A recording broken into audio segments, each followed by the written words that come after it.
Hey everybody, Kimberly here, and I am super excited to share with you Propolis. This is the latest and greatest by Flat Out Games and will be available early to mid-February, so go and check out. I've got all the details in the description below, but this is going to be an overview. If you're interested in seeing me play through about half of this game, you can check out my run-through at Rado's channel.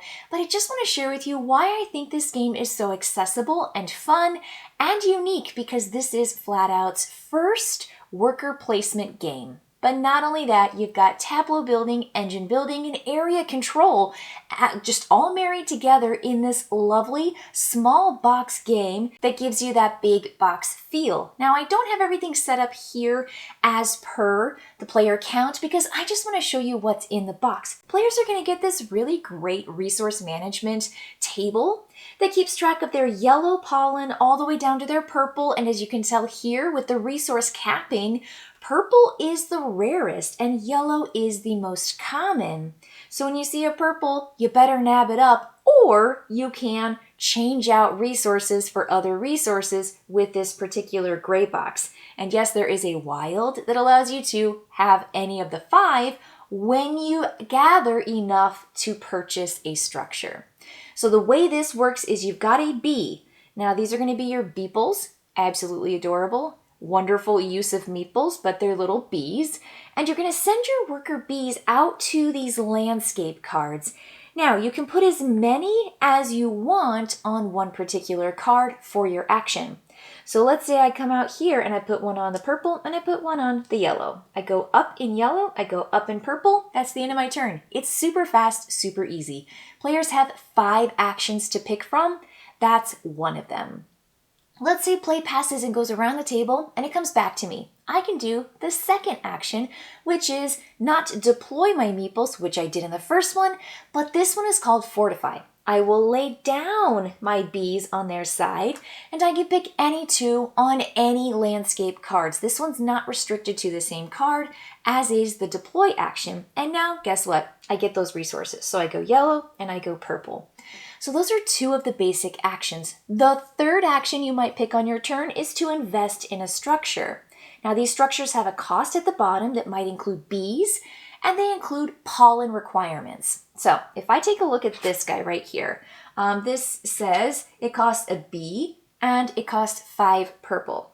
Right now I have 4 purple, so I'm really, really close to getting that. So instead of purchasing on my turn, which I thought I was going to, I probably want to transform some resources and get those purples so I can buy that structure. So let me send out, I'm just going to send out 2 bees. Notice that there are 3 spaces available on this card. I can send out up to any number of worker beeples. I'm going to put 1 on the gray. The gray says change 1 into another. Let's change a yellow into a purple. And maybe I want to get that yellow back. Let's do that. I'm going to send out those 2. Now, I only have this number of beeples available to me, and I'll tell you how you get your beeples back. But there's going to be 3 that are always in the central supply until you gain them. This is one way to gain them, is put it on that green bee right there, and you'll gain 1 from the supply into your personal supply. So now play goes around the table, comes back to me. I can buy this card. Now, the cool thing about this card is the cost is at the bottom. I'll pay a bee and 5 purple. And I will get, if it's brown at the top, I'm going to get those resources right away. It's an immediate benefit, and then this is going to be an end game scoring opportunity. 1 point for every 2 pinks. And what that means is I'll count my temporary, which are these in your resource area, or permanent, which are going to be the cards up here might give you a permanent color, like 2 permanent yellows, 1 permanent blue. And if you look at my board right here, I actually have 1 permanent orange as part of my start card that gives me start resources. It gives me something to go for. This is going to be something I score at the end of the game that is unique to me. And it also gives me an orange and then a D designation card, because the way you score your cards is wholly unique to your tableau, which is part of the tableau building. So I pay 1 B, done and done, and I do this. I pay 5, so there's 4. And there is a 0, so I paid 5 purple. And I put this into my player area like this, gaining any immediate benefits. So 3 resources of my choice.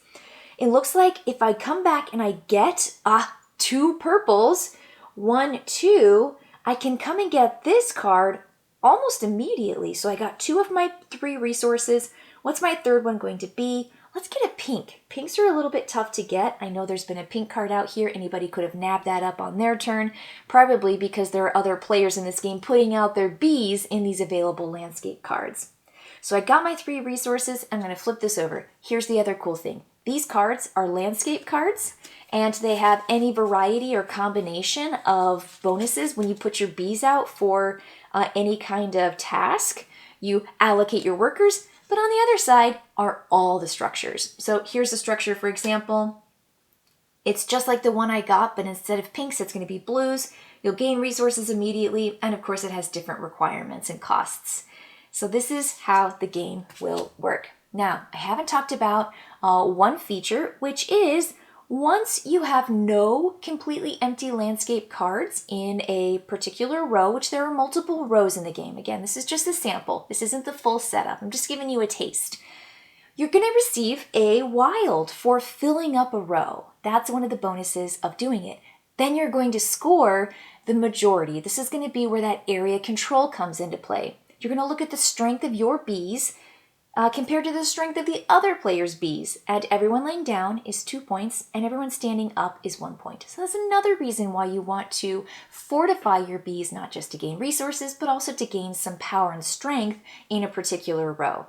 The person who has the most points in there, if they are not the active player, will receive a wild resource. But if I triggered it and I'm the active player and have the most, I don't get that because I just got a wild resource for finishing the row. So there's never a way to get 2 wild resources in one turn when it's your turn as the active player.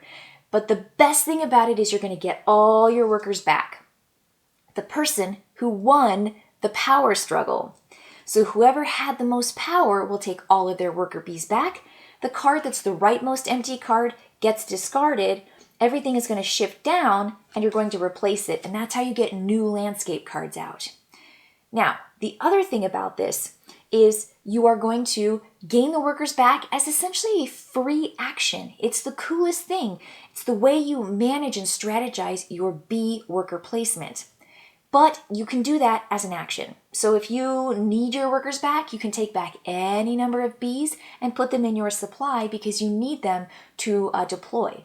So you have to kind of finagle and work the game to your advantage, but there is a way to gain those back. The 5th action that I haven't talked about yet is gaining one of these queen structure cards. Now these only care about the permanent resources that you have invested in. This one calls for 2 yellows, 2 oranges, 2 blues, and you must sacrifice 1, 2, 3, 4 worker bees. Now what do you get? 4 victory points and a wild designation of your A, B, C, D. Why does this matter? And players can only get 1, by the way. This matters because all you have to do is qualify for these. And really you're looking at, oh, these are the permanent resources, 2. And now if I get this one, it's going to be 1 blue. And if I get another orange, I've got my 2 orange. So in this case, I'm really close. If I can gain these cards into my personal supply, that's going to be what I need to qualify. And then yes, I'll have to send 4 of my bees all the way over here. But it's a really, really great card for scoring at the end of the game where players are going to look at their own tableau and score based on their points and their expectations essentially. So I'm not necessarily going for the same pairings and the same resources and the same things that my opponents are, but they're all going to be of similar value. So they might have just straight up victory points, points per resources, or points for combinations of A, B, C, D flags.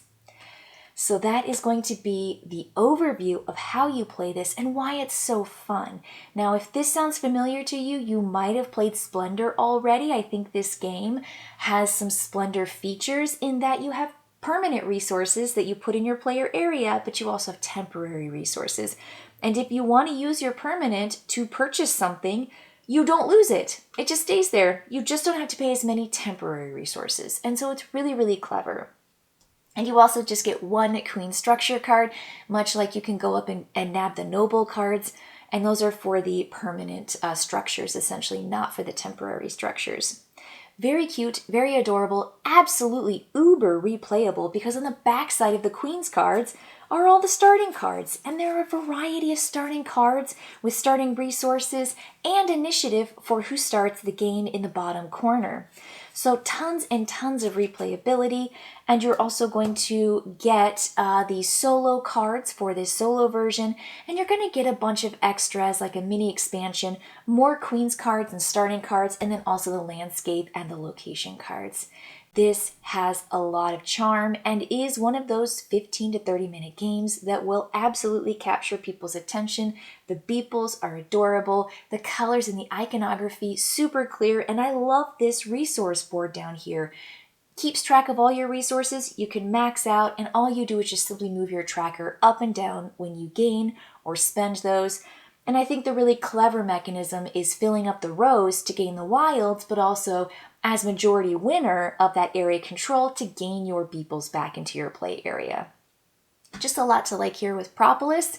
I hope you can check it out and see what Flat Out Games is doing, because this is, again, their very first of their worker placement games, and I think it is a real splash. So check it out. I'll see you later.